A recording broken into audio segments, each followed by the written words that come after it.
All right, in 2016, remember then candidate Trump, he promised to reshape the U.S. Supreme Court. He wanted to put on people that were originalists, constitutionalists, those people as judges, not people that legislate from the bench. Well, tonight, President Trump has resoundingly fulfilled yet another campaign promise. Judge Brett Kavanaugh has now officially been sworn in as the newest member of the U.S. Supreme Court, a lifetime appointment, making him now the second judge successfully sent to this bench by the president. And tonight, during his swearing-in ceremony, the president, he congratulated Judge Kavanaugh. He also apologized for the horrific nomination process that we all witnessed for almost 3 straight weeks. Take a look. On behalf of our nation, I want to apologize to Brett and the entire Kavanaugh family for the terrible pain and suffering you have been forced to endure. Those who step forward to serve our country deserve a fair and dignified evaluation, not a campaign of political and personal destruction based on lies and deception. What happened to the Kavanaugh family violates every notion of fairness, decency, and due process. Our country, a man or a woman, must always be presumed innocent unless and until proven guilty. Presumption of innocence. It is core to who we are. Judge Brett Kavanaugh had this to say about his historic nomination. Let's take a look at that. Article 3 of the Constitution provides that the judicial power shall be vested in one Supreme Court. The Supreme Court is an institution of law. It is not a partisan or political institution. The justices do not sit on opposite sides of an aisle.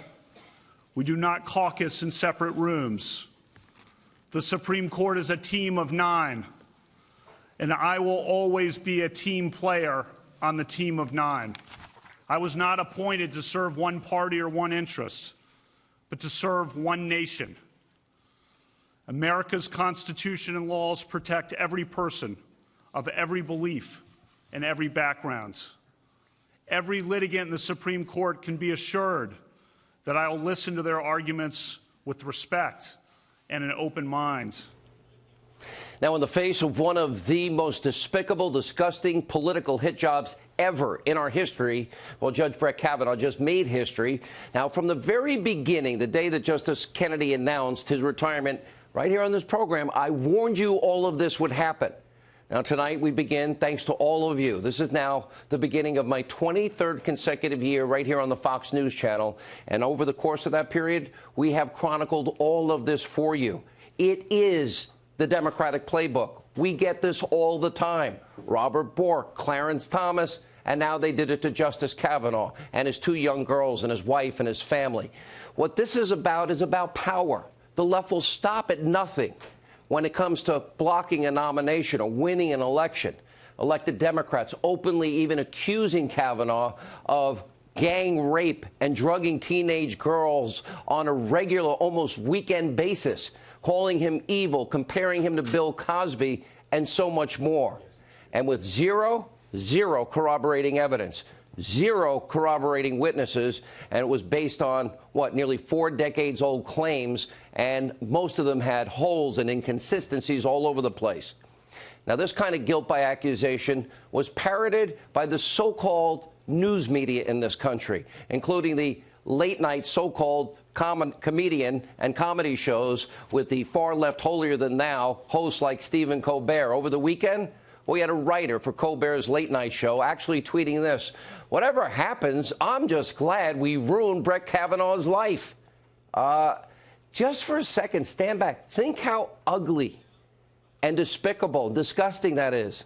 Well, she later apologized, and she's being sarcastic. Nothing funny. That tweet sums up pretty much what we have witnessed now for far too many elections, far too many confirmations in this country. And unfortunately, it's all they're offering you, the American people, in 29 days. The politics of personal destruction, their motivations, it's clear, it's obvious, it's transparent. They want to regain power, and they do it, try to make conservatives as evil as you possibly can. And as you can imagine, well, they're taking the Kavanaugh, they're not taking the Kavanaugh confirmation tonight very well. Gee, this is a shocker. Take a look.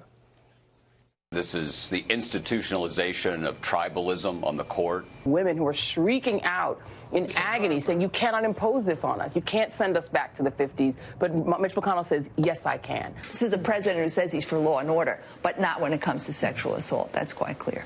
I think this is, in many ways, a crushing defeat for women and women's rights. Trump has delivered for these people on the things that they care about most. He has delivered racism for these people. He has delivered misogyny for these people. And now he's delivered the Supreme Court for these people. We're going to see if this reign that they now have control over all three branches of government, we're going to see if this reign lasts for 30 days or 2 years or 1,000-year Reich.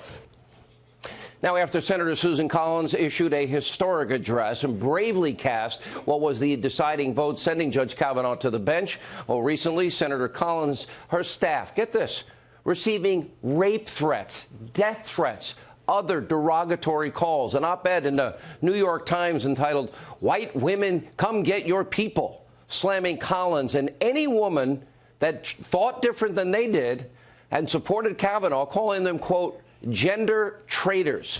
Over at NBC News, an op-ed led with the headline, quote, Brett Kavanaugh's confirmation is the ultimate affirmation of the patriarchy, and Republican women let it happen.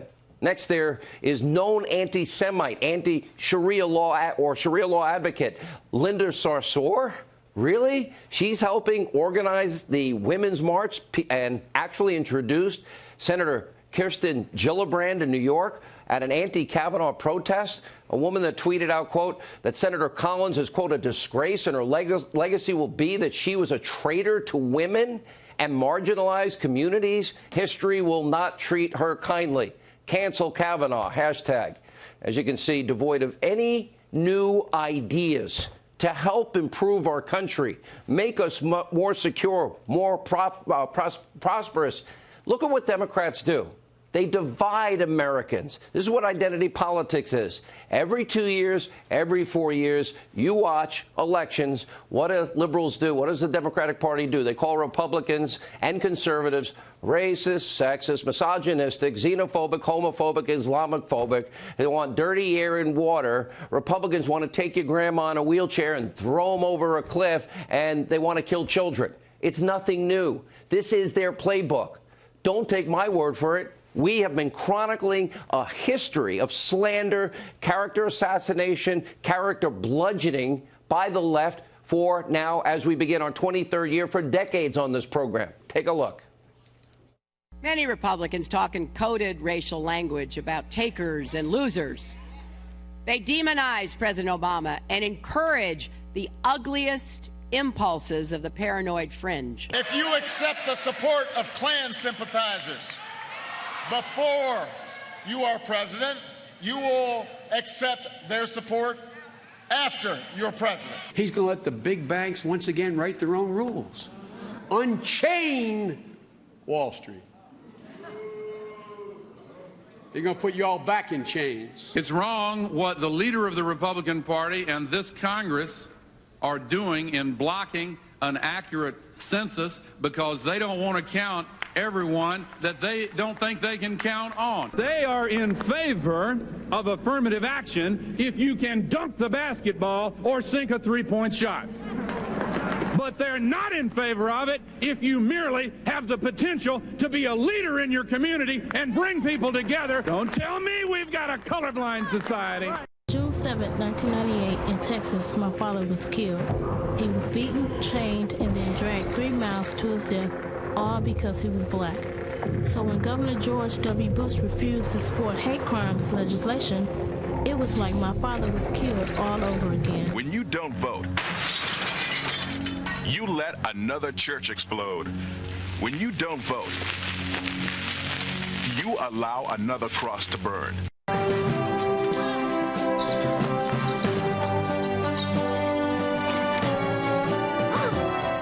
And then you got their plan, which is let's have dirtier air, dirtier water, less people with health insurance. See, we don't just make this stuff up. This is what they say every 2 and 4 years. Tonight, Well, the stakes could not be any higher, because in 29 days, if we, the American people, reward this party for these despicable, disgusting tactics, we all know what's going to happen. Now, I have warned you over and over again, they don't have a plan, the Democratic Party, to make your life better, about the forgotten men and women of this country. Clearly, they are destroy Trump every minute, every second, every hour of every day. They want impeachment, open borders, get rid of ICE. They want to keep Obamacare. How's that working? And remember the tax cuts that have now created 4 million jobs, got 4 million Americans off of food stamps? They want their crumbs back. But again, don't take Hannity's word for it. Listen for yourself. They are telling you what they want to do in 29 days if we are stupid enough to give them back power. Take a look. They say, Maxine, please don't say impeachment anymore. And when they say that, I say impeachment, impeachment, impeachment, impeachment. In terms of the bonus that corporate America received versus the crumbs that they are giving to workers to kind of put the schmooze on, is so pathetic. They should, once and for all, work with us to improve the Affordable Care Act and renounce repeal once and for all as well. We've got to critically re-examine ICE and its role and the way that it is being administered and the work it is doing, and we need to probably think about starting from scratch. We should protect families that need our help, and that is not what ICE is doing today, and that's why I believe you should get rid of it, start over, reimagine it. 29 days to go until the most important midterms in our country's history. The fate of the country is resting in your hands. We ultimately have the power. So let's set the stage. First, it's so important to remember the party that controls the presidency has gained seats in the House of Representatives only 3 times in the last 100 years. Last time was in 2002 after 9/11. The stakes have never been this high. So will you, the American people, reward these despicable, disgusting political tactics from a party that has no plan to make your life better? Or will you ask yourself, this simple question: is America better off than we were 2 years ago? Is the country better off? Is America stronger? Is America safer? Is the economy doing better? Is the president keeping promises that he made to you, the American people? Look at your screen. Now, the answer to those questions, you'll never see this on any other show. Well, look at the answers right there.